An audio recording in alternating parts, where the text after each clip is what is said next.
News 24 घडामोडी, श्वास चालू घडामोडींचा। शेवगावात मोठा वाद, वाघोली सरपंचांवरील गुन्हा रद्द करा, ग्रामस्थांचा पोलीस ठाण्यावर मोर्चा। अहिल्यानगर जिल्ह्यातील शेवगाव तालुक्यात वाघोली सरपंचांवरील गुन्ह्याच्या प्रकरणाने आता नवे वळण घेतले आहे। सरपंच सुष्मिता उमेश भालसिंग आणि शिवाजी भिसे यांच्या विरुद्ध दाखल करण्यात आलेला गुन्हा रद्द करण्याची मागणी करत ग्रामस्थांनी शेवगाव पोलीस निरीक्षकांना निवेदन दिले आहे। ग्रामस्थांचा दावा आहे की गटविकास अधिकारी सोनल शहा यांच्या तक्रारीतील आरोप वस्तुस्थितीशी विसंगत असून हा गुन्हा खोट्या माहितीच्या आधारे दाखल करण्यात आला आहे।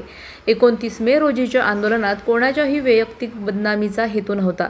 तसेच फेसबुक पोस्ट आणि फोटो एडिटिंगबाबतचे आरोपही ठोस पुराव्यांसह सिद्ध करावेत अशी मागणी निवेदनात करण्यात आली आहे।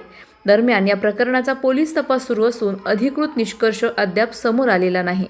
या ठिकाणी आपल्या शेवगाव तालुक्यातील ग्रामीण भागातील जवळजवळ 40 ते 45 सरपंच आणि अनेक सामाजिक कार्यकर्ते, वाघोली गावचे ग्रामस्थ तसेच इतर जे सामाजिक चळवळीमध्ये काम करणारे मान्यवर आहेत हे सगळे या ठिकाणी आलेले होते। औचित्य हे होतं की शेवगाव तालुक्यामधील 2 होतकरू सामाजिक कार्यकर्ते ज्यांनी त्यांच्या गावांकरता अनेक वर्ष झटत गावाला समृद्ध करण्याचं काम केलंय, अशा सामाजिक कार्यकर्त्यांवरती या शेवगाव पंचायत समितीच्या व्हिडिओच्या माध्यमातून एक खोटा गुन्हा दाखल करण्याचं काम या ठिकाणी केलेलं आहे। खरं तर 2 महिन्यापूर्वी शासनाने जी गावासाठी ज्या प्रतियोगिता आयोजित केलेल्या होत्या, या प्रतियोगितामध्ये त्यांचं जे काही काळं काम होतं, त्यांच्यावरती जे भ्रष्टाचाराचे आरोप झाले होते, त्यांच्यावरती चुकीचं काम केल्याचे जे आरोप झाले होते, हे आरोप झाकण्यासाठीचं काम जे होतं ते झाकण्यासाठी काम करण्यासाठी त्यांनी या खरं तर सामाजिक कार्यकर्त्यांना गुन्हे दाखल केलेत। या सामाजिक कार्यकर्त्यांच्या माध्यमातून त्यांचं पितळ उघडं पाडण्याचं काम या ठिकाणी झालेलं होतं आणि कुठेतरी त्याचा एक चुकीचा दृष्टिकोन मनामध्ये ठेवून या लोकांवरती पोलीस स्टेशनमध्ये खोटा गुन्हा दाखल त्यांनी केलेला आहे।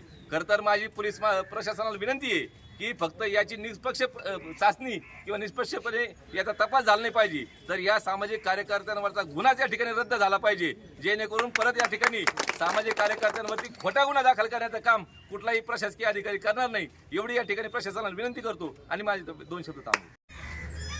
आज शेवगाव पोलीस स्टेशन या ठिकाणी तालुक्यातील सर्वपक्षीय सरपंच, ग्रामपंचायतचे सर्व पदाधिकारी या ठिकाणी हजर होऊन पोलीस स्टेशनला एक निवेदन दिलं आहे की काल या ठिकाणचे शेवगाव तालुक्याचे BDO यांनी वाघोली ग्रामपंचायतचे सरपंच आणि त्यांच्या काही कार्यकर्त्यावर या ठिकाणी गुन्हा दाखल केला। अक्षरशः पाहता 2 महिन्यापूर्वी या ठिकाणी आंदोलन झालेलं आहे, परंतु मॅडमची बदली झाली आणि शेवटी एवढं त्यांना म्हणजे जायच्या वेळेस एवढं आठवण झाली की चांगल्या कार्यकर्त्याला ज्याने गावामध्ये गावाचा विकास केला, महाराष्ट्र शासनाने ज्या माणसाला पुरस्कृत केलं, पुरस्कार दिला त्या गावाला, अशा व्यक्तीवर जात असताना BDO मॅडमने या ठिकाणी गुन्हे दाखल केले। आम्ही सर्वपक्षीय सरपंच आणि तालुक्यातील सर्व सुज्ञ नागरिक, सर्व संघटना या ठिकाणी त्या मॅडमचा जाहीर निषेध करतोय आणि हा जो काय काल गुन्हा दाखल केला, पोलीस अधिकाऱ्यांना आमचे हात जोडून विनंती असेल याच्यात पारदर्शी असा तपास करून तो काल झालेला गुन्हा हा रद्द झाला पाहिजे आणि भविष्यामध्ये असे अधिकारी हे जे गावाला विकासाला चालना देणाऱ्या तरुणांचे पाय हाणण्याचं काम जर या ठिकाणी करीत असेल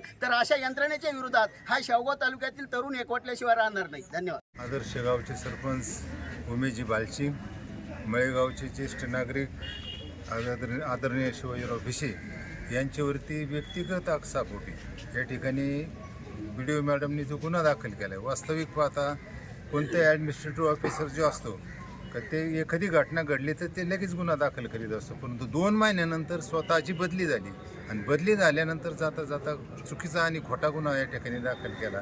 खोटा गुन्हा दाखल करणे निश्चितपणे निषेधार्ह आहे। आम्ही त्याला कायदेशीर मार्गाने निश्चित पद्धतीने उत्तर देणार आहोत आणि जर तो गुन्हा खोटा निघाला तर आबरू नुकसानीचा दावासुद्धा या ठिकाणी दाखल केला जाईल, कारण भविष्यामध्ये चांगलं काम करणाऱ्यावरती अशा पद्धतीचे गुन्हे दाखल करण्याची कुणी हिंमत करू नये, कारण अधिकाऱ्याला जरी त्रास झाला तर कायमस्वरूपी सर्व तालुका आपला अधिकाऱ्यावरती जाणार आहे, परंतु अधिकाऱ्यांनी जर एखाद्या जाणीवपूर्वक त्रास दिला तर आता सरपंचांनी सांगितल्याप्रमाणे त्या अधिकाऱ्याला सुद्धा नीट करण्याचं काम तालुक्याने मागच्या कार्यकाळात केलेलं आहे। भविष्यात निश्चित पद्धतीने हे प्रकरण तडीस न्याल्याशिवाय आम्ही राहणार नाही, एवढंच मी आमच्या संघटनेच्या आणि राजाभाऊ राजे मित्रमंडळाच्या वतीने सांगतो। धन्यवाद।